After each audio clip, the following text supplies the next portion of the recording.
बिस्मिल्लाहिर्रहमानिर्रहीम। नाजरीन, hit story के साथ मैं हूं आपका मेज़बान शमशाद मांगट और आज की हमारी फॉलोअप स्टोरी इस्लामाबाद के चिड़ियाघर से मुतल्लिक है। नाजरीन, ये वो चिड़ियाघर है जो मॉडल शहर इस्लामाबाद का चिड़ियाघर था और ये इदारों के दरमियान झगड़ों की वजह से यहाँ के जानवरों के साथ जो जुल्म हुआ है कि बस खुदा की पनाह चाहिए। यहाँ पे एक हरन को एक शेर को ज़िंदा जला दिया गया और उसकी जो फुटेज दिखाई गई उसमें दो नौजवानों ने उसको पहले डंडे के साथ जो है वो उसको निकालने की कोशिश की और फिर उसके बाद उसके केज में, उसके पिंजरे में आग लगा दी गई जिसकी वजह से उसकी डेथ हो गई।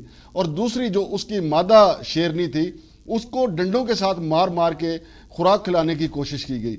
हालांकि ऐसा मुमकिन नहीं है कि किसी जानवर पर तशद्दुद किया जाए और उसको खाना खिलाने की कोशिश की जाए और इस तशद्दुद की वजह से उस हरनी की डेथ होगी। और इसके अलावा जो 7 नील गायें जो इस जू में मौजूद थी उनकी भी पुरस्रार तौर पे मौत वाक़ हुई, जबकि 5 हरन जो हैं वो भी पुरस्रार तौर पे मारे गए। बुनियादी तौर पे ये झगड़ा था कि क्लाइमेट चेंज, जो जरताज गुल वफाकी वजीर जिसकी हैं और अमीन असलम साहब जो हैं वो चाहते थे कि ये जू उनके मातहत हो, लिहाजा इस झगड़े के दौरान कुछ जानवर लापता हुए और ये बताया यह जाता है तकरीबन 500 के करीब परिंदे लापता हैं और इसके अलावा एक ज़ेबरा भी लापता है।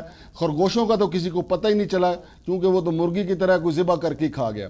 लिहाजा मामला तो अगरचे ये इस्लामाबाद हाई कोर्ट में है और 25 सितंबर को इसको दोबारा हेयरिंग भी होगी, लेकिन सवाल ये पैदा होता है कि शेर के ऊपर दिन दिहाड़े जो तशद्दुद किया गया और उसको आग लगा के मारा गया, फिर मादा शेरनी जिनको लाहौर शिफ्ट किया जाना था उसको डंडे के साथ मार मार के तशद्दुद करके मार दिया गया और 7 नील गाय और 5 हरन उनको जो मारा गया, बजाय इसके कि उनको आइडेंटिफाई किया जाता कि उनके मुलजमान कौन है, उनके खिलाफ मुकदमा दर्ज होता, तो इस मामले को गोल कर दिया गया। बुनियादी तौर पे MCI म्यूनसिपल कॉरपोरेशन और क्लाइमेट चेंज के दरमियान ये झगड़ा था। क्लाइमेट चेंज की ये ख्वाहिश थी कि जू जो है वो उनके अंडर आ जाए। इस झगड़े के दौरान ये अफरा तफरी हुई और बेशुमार परिंदे भी गायब हुए और कीमती जानवर भी मारे गए।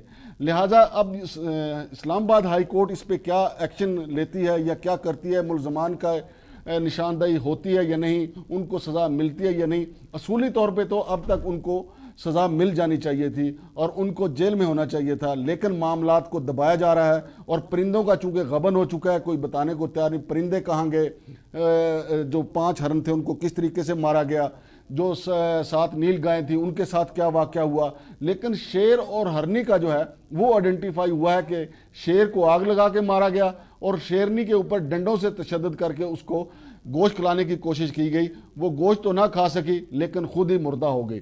तो नाजरीन, ये हमारी फॉलोअप स्टोरी थी। चूँकि ये रिपोर्ट अभी 25 सितंबर को इस्लामाबाद हाई कोर्ट में पेश होना है और वहाँ पे इस्लामाबाद हाई कोर्ट ने अमीन असलम और मोहतरमा जरताज गुल से भी जवाब मांगा हुआ है। CDA को भी कहा हुआ है कि वो भी जवाब दें और MCI से भी जवाब मांगा हुआ है। लेकिन MCI का इसमें कसूर इसलिए नहीं है कि जुलाई में MCI ने मेयर इस्लामाबाद ने ये जू जो है वो हवाले कर दिया था क्लाइमेट चेंज के, और क्लाइमेट चेंज की वजारत की ये जिम्मेदारी थी कि वो जानवरों की हिफाजत को यकीनी बनाती, लेकिन अफसोस के साथ कहना पड़ता है कि ऐसा नहीं हुआ। और यही जिस तरह जू पे झगड़ा हुआ है इसी तरह इस्लामाबाद शहर पे CDA और MCI के दरमियान झगड़ा जारी है। दोनों के दरमियान अख्तियारात का तनाज़ा है जिसकी वजह से शहर जो है वो यहाँ पानी के मसाइल, गंदगी के मसाइल और इसके अलावा और दीगर कई मसाइल पैदा हो चुके हैं। लिहाजा इस्लामाबाद हाई कोर्ट को इस हवाले से ये भी इस केस में इसका तयन कर देना चाहिए कि MCI के क्या अख्तियारात हैं, CDA के क्या अख्तियारात हैं और क्लाइमेट चेंज जिसने बड़े शौक से जानवरों की जिम्मेदारी ली थी फिर उस जिम्मेदारी को क्यों पूरा नहीं किया गया। शमशाद मांगट को इजाज़त दीजिए। अल्लाह हाफिज़।